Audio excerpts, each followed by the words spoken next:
The Individuals with Disabilities Act makes free and appropriate public education available to eligible children with disabilities. In the 2022 and 2023 school years, 7.5 million students received special education or related services through IDEA, or the equivalent of 15% of all public school students.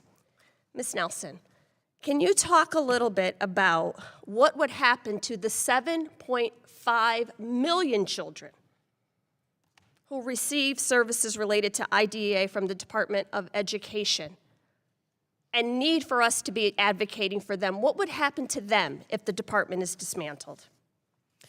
Well, I'm glad that you mentioned the number of federal statutes that the Department of Education is responsible for enforcing, along with the Department of Justice. Children who need IEPs, individual education plans, because they learn differently, because they have challenges in different ways, would be bereft of any federal support without the Department of Education.